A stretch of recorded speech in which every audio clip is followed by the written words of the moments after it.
Hello friends and fellow collectors, thanks for joining me for another episode of Diecast Emporium. In this review, we're going to be taking a look at something completely new. I'm pretty excited about it. This is the DCP by First Gear 1/64 scale Kenworth T800 day cab Miller Century 9055 wrecker triaxle in the Oklahoma-based Morgan towing livery. Pretty excited about this model. I think I've said that already, but let's not waste any more time. Let's get straight into it. Item number for this one, 60-1433. It is available for my friends at the Construction Diecast Store. Link in this video's description if you are interested. Again, there's the item number again. Let's get into it. Let's unbox it.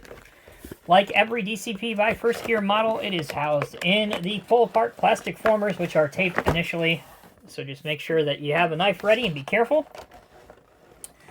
All right, let's get this thing out. Just like every other truck model, there is a bag of spare mirrors, which is very nice. And once you have the truck out of the plastic formers, it is complete. No assembly is required, and you're ready to display it.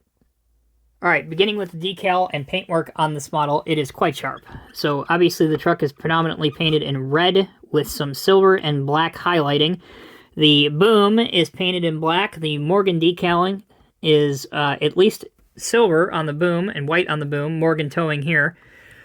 On the nose, you probably can't see it unless we zoom in nice and close. Hopefully it'll come out okay. It reads Oklahoma's Finest. There you go. And Kenworth underneath, fleet number 629. Again, all the pinstriping on this is just beautiful. The tread pattern on the wheels is also excellent. Once we zoom back out and we take a look underneath the truck, I'll show you that. So here's why it's called a triaxle. There are 3 axles in the back. This is a lift axle, so it's lifted higher than the other ones, which is why when I'm moving it, you don't see it moving. Here are your winches. These winches are functional. You can see that this winch is going to operate your lines for raising and lowering the cables and the boom.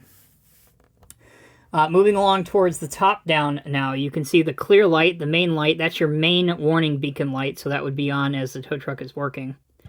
For those that may not be familiar, this is a very large tow truck, so this would be used for big rigs and construction vehicles and recoveries, things like that. This main large piece, this is your boom, so this is what does a lot of the lifting, the actual picking up of things. These yellow highlighted pieces, these are outriggers or stabilizers. These would go down, basically like large stakes in the ground. It would stabilize the vehicle as it's working. I do believe they actually do lower. Yeah, they do. So you can mimic that if you want to display your truck doing that.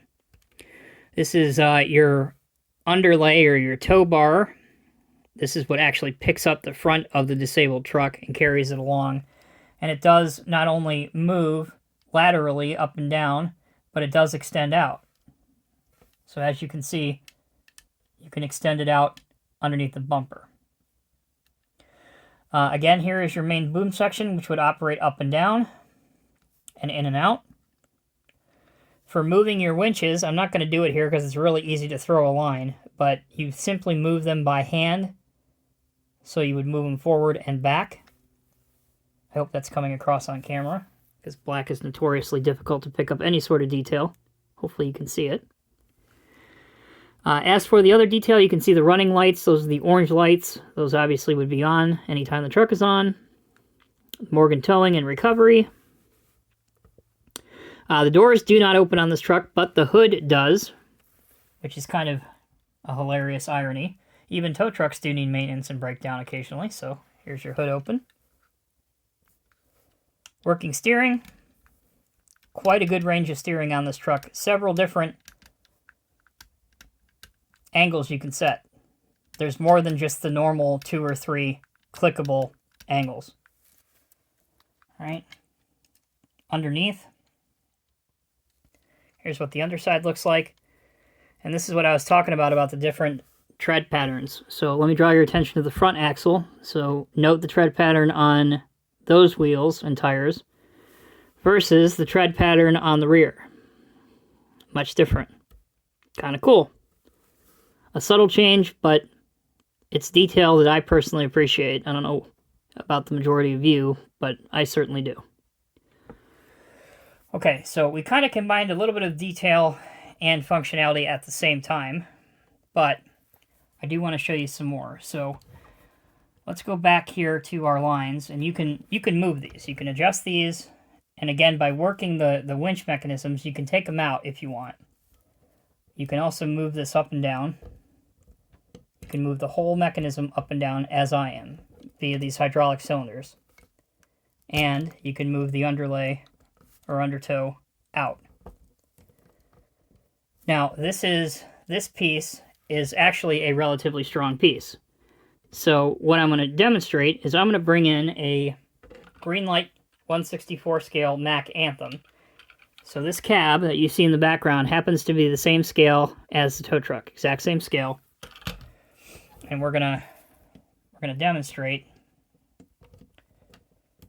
that you can actually tow this thing. Hopefully, all things being equal, we can get this on camera. Maybe we should lift this up a little bit. Let's try this. Here we go.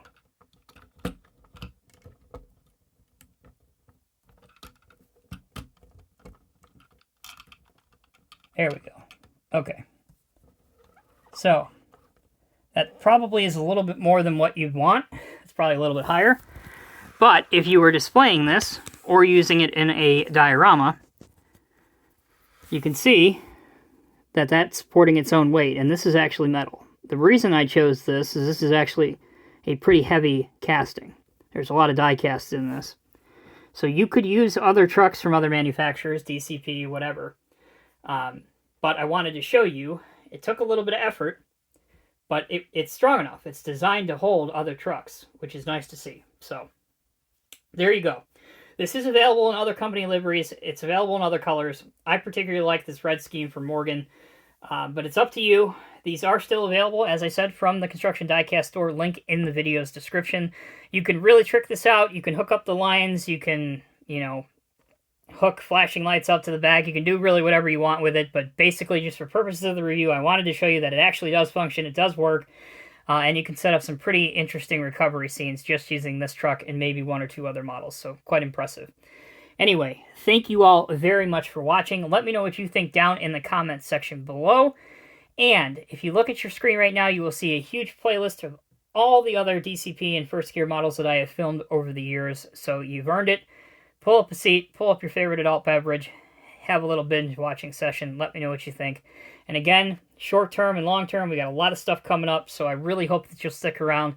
Keep watching us here on Diecast Emporium. We do this for you, and yeah, stick around. We got a lot of good stuff coming, so working on 10 plus years on this channel. So thank you guys for everything. We really, truly appreciate it. Take care, be well. We'll see you in the next review.